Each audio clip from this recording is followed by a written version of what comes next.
Hallo, heute möchte ich euch die neue Unilight Embedded Steuerung vorstellen. Ein ganz neuer Spross, den man eigentlich als zurzeit den am weitesten entwickelten Teil der Unilight-Familie vorstellen kann, weil sie sehr, sehr viele technische Details und Möglichkeiten enthält und extrem kompakt realisiert ist. Hatte den Hintergrund, dass die Steuerung so klein sein sollte, damit sie sich primär an industrielle Anwendungen richtet. Gerade Drohnenanwendungen sind da ein Thema, dass sie so klein ist, dass man sie im Licht selbst integrieren kann und dann eben über normales PPM-Signal oder eben über ein serielles Protokoll bedienen kann. Ja, wenn man sich das anschaut, ich packe es schnell mal aus. Bei der Embedded gibt es zwei Versionen. Die normale Version, das ist praktisch die direkt betriebsfertige. Die Steuerung, wenn man sie anschaut, man kennt die Stecker, also sie ist kleiner, fast genauso groß wie der Stecker, also wirklich ganz, ganz, ganz zart. Parallel ist noch Beschreibung dabei und ein Datenkabel oder ein Y-Kabel besser gesagt. Die gibt es auch in der Version, das ist diese OEM-Version. Die ist nur so gepackt im Antistatikbeutel.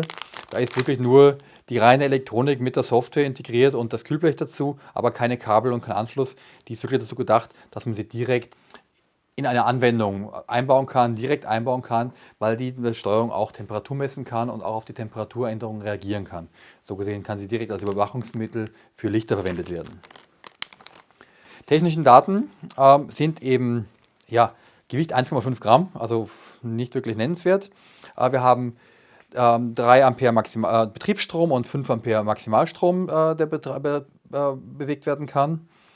Die Steuerung hat an sich keinen Kurzschlussschutz, weil sie gedacht dazu ist, dass man sie direkt in die Lampe einbaut und fest verlötet. Ja, es gibt keinen Stecker drauf, sondern Lötkontakte, wo die Kabel direkt angelötet werden. Dadurch kann es nachträglich an sich auch keinen Kurzschluss mehr geben.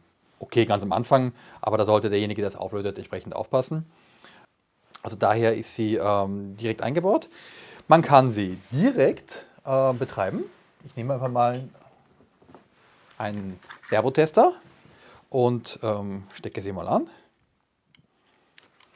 Einfach direkt dran und das ganze System läuft schon. Die blaue Lampe hat kurz aufgeblinkt. Am Anfang braucht man kurz 2-3 Sekunden, bis sie feststellt, ob sie auf einem PPM-Signal läuft oder auf einem seriellen Protokoll. Das geschieht automatisch. Und jetzt kann man wie bei allen Unilight-Systemen über den Servoweg die Lichtmuster beeinflussen und aufrufen.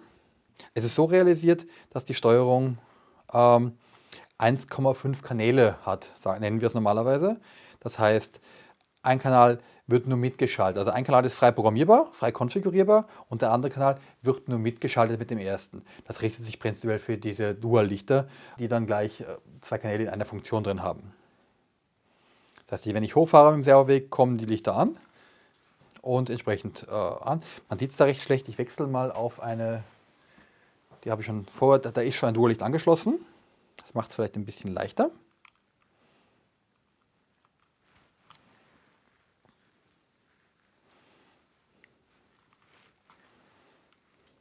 Ja, also sobald ich anfange, vielleicht parallel die Beschreibung dazu öffnen. Auch hier gibt es wieder so ein Zeitdiagramm, welche Muster hinterlegt sind. Das heißt, der zweite Kanal, wenn ganz aus ist, ganz unten, minus 100%, sind beide Lichter aus. Sobald man anfängt, geht zuerst nur der Nebenkanal an auf Dauerlicht. Und wenn man weiter hochfährt, kommt dann auch der zweite Kanal dazu im Einzelblitz, Doppelblitz, Dreifachblitz, nachgezündeter Blitz. Ja. Dann kommt noch ein vorgezündeter Blitz. Dann kommt noch ein Blinken, ein Standardblinken, ein langes. Und dann, das ist jetzt der größte Clou, kommt das benutzerdefinierte Muster. Das ist jetzt nur auf Blinken voreingestellt. Dieses Muster lässt sich komplett frei über die Desk-Software programmieren. Danach kommt noch ein Volleinlicht. So. Das heißt, über die Steuerung selbst kann man die Lichtmuster auswählen, wenn man programmiert. Oder auch die Geschwindigkeit setzen, wie bei allen Steuerungen. Aber der eigentliche Teil ist natürlich, wenn ich sie programmieren möchte über den PC. Dazu stecke ich das am Tester ab, verwende das normale Kabel, bei dem ich jetzt auch zum Empfänger fahren kann, aber mit einer separaten Stromversorgung. Die schließe ich jetzt mal schnell an.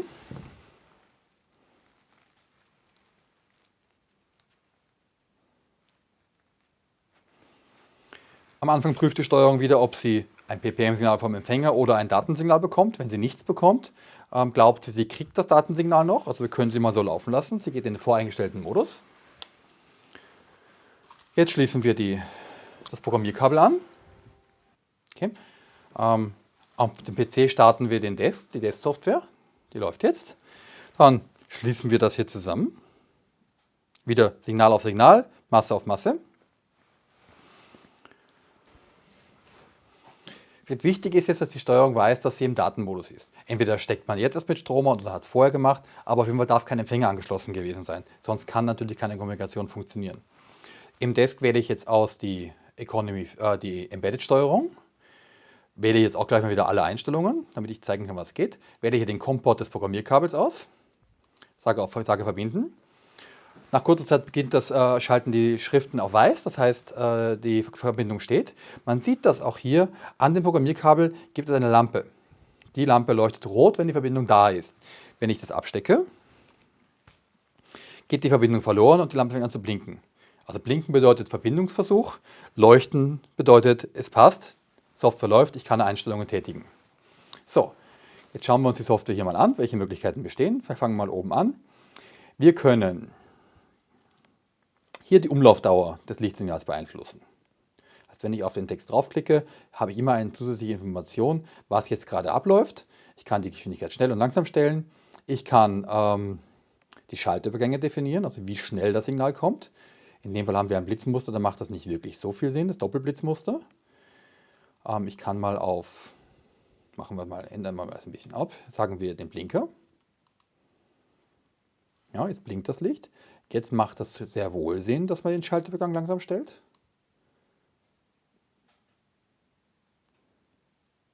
Ja, man sieht es jetzt schon, wenn es weiß. Das Signal kommt jetzt nicht mehr schlagartig, sondern blinkt langsam auf und ab. Je nachdem, wofür man es braucht. Man kann auch hier jetzt ich stelle das wieder zurück. Die Umlaufdauer mache ich jetzt mal was höher. Dann gehe ich hier wieder auf einen einfachen Blitz. So, jetzt kann ich den unteren Ruhewert einstellen, da ich sage, okay, ich möchte hier einige Prozent ein Basisglühen haben. Ja, das sieht man gleich. Das Licht schaltet nicht mehr komplett aus, sondern bleibt einfach auf einem gewissen unteren Level liegen. Damit kann ich so ein zwangsweise Dauerlicht realisieren, ohne dass das Licht komplett ausgeht. Ich kann auch den Maximalwert reduzieren,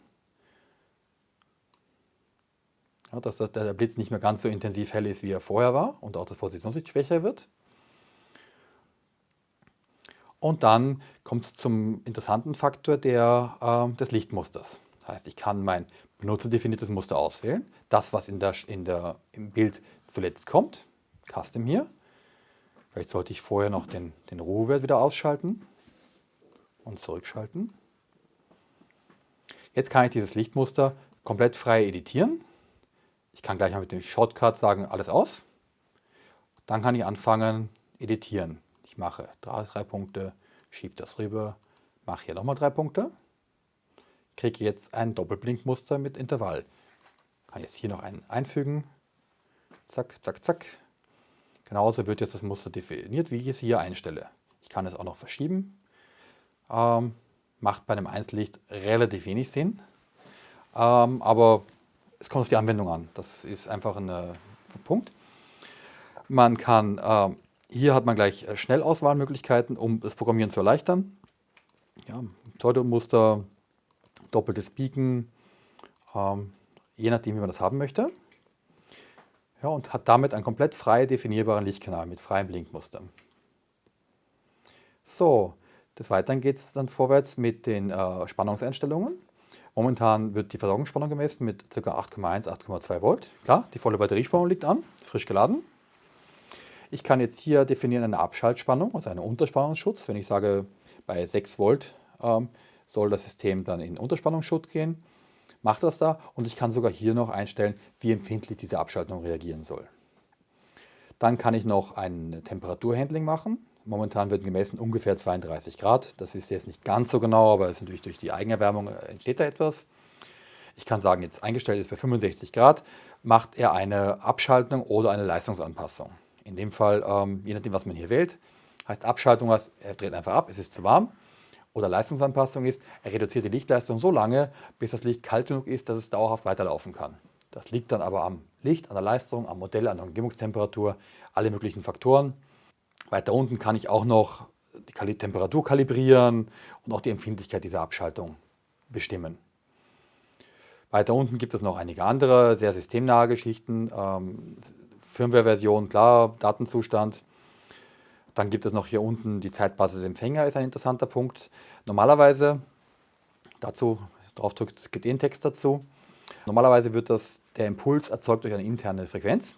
Man kann aber umschalten und nutzt dann das PPM-Signal des Empfängers als Zeitbasis.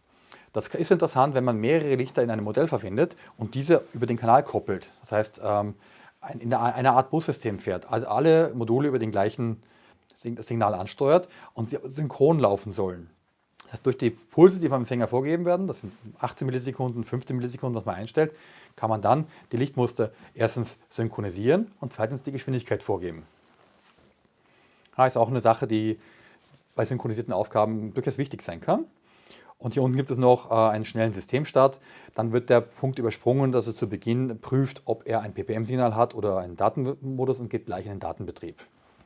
Also dazu diese industrielle Anwendung im Vordergrund stehend hat. Ja, also so viel zur kleinen Embedded-Steuerung, die einfach sehr, sehr potent ist, sehr viele Möglichkeiten hat, aber eigentlich nur einen Kanal bietet, weil sie eben eigentlich in ein Licht eingebaut wird. Ja?